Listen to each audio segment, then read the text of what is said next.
সুপ্রিয় দর্শক আসসালামু আলাইকুম। সবাই কেমন আছেন? আশা করি অনেকটা ভালো আছেন, অনেকটা সুস্থ আছেন। আমিও ভালো আছি আল্লাহর রহমতে। যে যেখান থেকে আমার ভিডিওটি দেখছেন সবাইকে আন্তরিক ভালোবাসা অভিনন্দন। আপনাদের মাঝে আবারও একটা লং ভিডিও নিয়ে চলে এলাম। টাইটেল এবং থাম্বনেল দেখে অবশ্যই বুঝতে পেরেছেন আমি কি রান্না করতে চলেছি।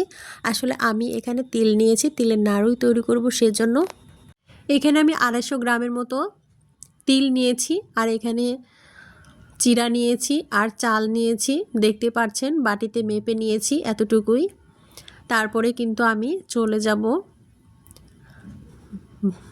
চুলায় এটা ভেজে নেব। এর জন্য সরা বসিয়ে দিয়েছি।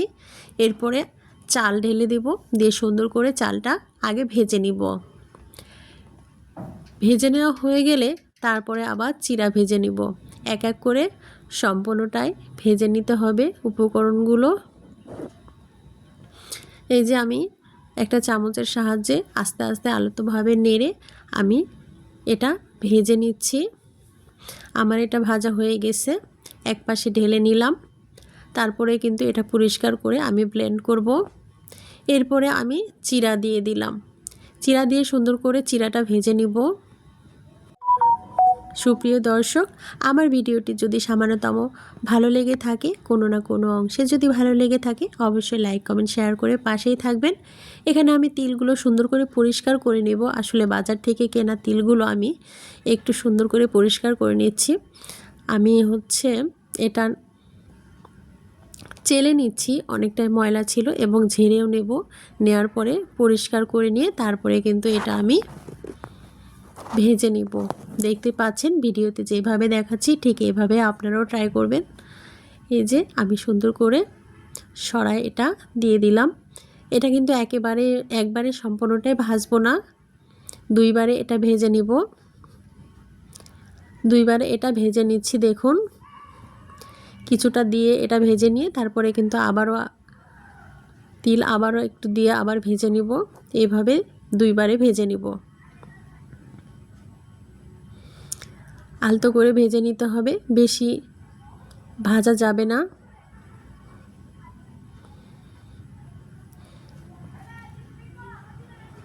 ভিউয়ার্স, আমার চ্যানেলে যদি নতুন হয়ে থাকেন তাহলে অবশ্যই চ্যানেলটি সাবস্ক্রাইব করে দিয়ে পাশে থাকবেন।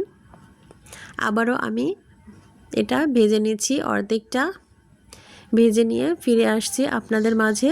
নাড়ু তৈরি করব আমি কিভাবে সেটাই আসলে শেয়ার করছি আজকে।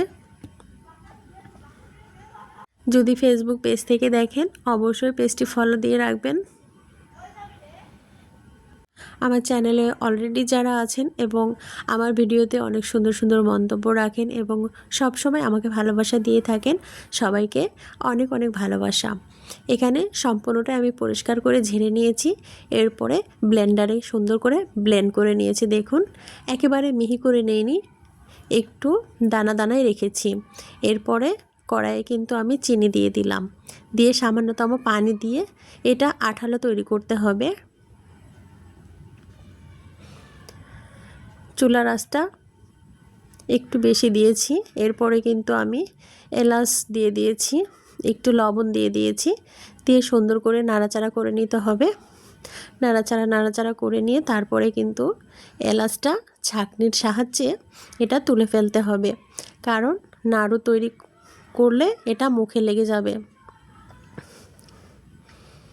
দাঁতে লেগে যাবে। সেজন্য কিন্তু আমি এটা ছাঁকনা দিয়ে ছেঁকে অনেকটাই তুলে নিচ্ছি।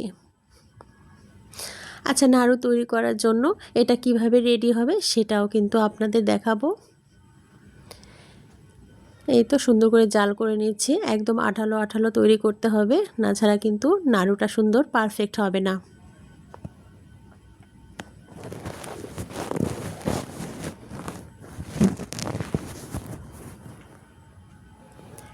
এই যে অনেকটা ঘন হয়ে আসছে, ফেনা ফেনা উপরে উঠে গেছে।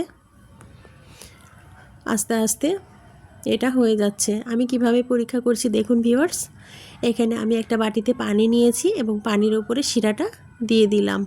এরপরে দেখা যাচ্ছে যে এটা রেডি হয়ে গেছে। মানে শিরাতে যদি এটা দলা পেকে যায়, হাতে উঠে যায়, তাহলে মনে করব যে এটা হয়ে গিয়েছে।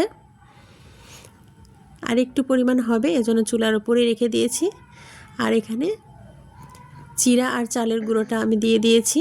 এরপরে তিলও দিয়ে দিব আস্তে আস্তে, দিয়ে নাড়াচাড়া করে উঠিয়ে নিব। একটু সময় ধরে এটা নাড়াচাড়া করে নিতে হবে।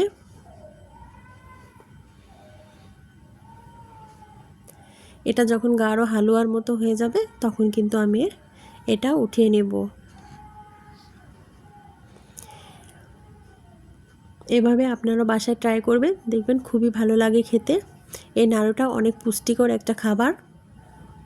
তিলের নাড়ু কিন্তু খেতে ভালোই লাগে। এখানে কিন্তু আমি 1 চামচ ঘি নিয়েছি।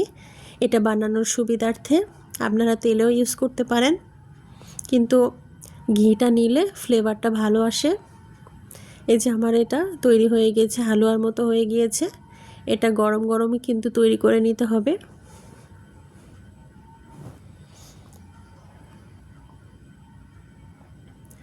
আমি চামচের সাহায্যে এটা সরিয়ে নিচ্ছি, কারণ এটা কিন্তু প্রচুর গরম।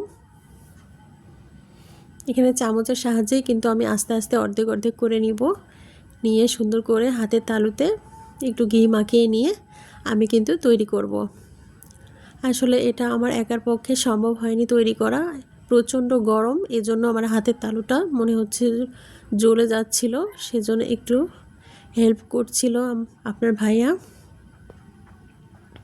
সবাই মিলে এটা বানানো শেষ করে কিন্তু অনেক মজা করে খাওয়া হয়েছিল, খুবই টেস্টি হয়েছিল খাবারটা। এই যে দেখুন অনেক সুন্দর একটা কালার চলে এসেছে। হওয়ার পরে তো আমি তো অনেক খুশি হয়েছিলাম যে এত সুন্দর নাড়ু তৈরি হয়েছে এবং আমি পেরেছি তৈরি করতে।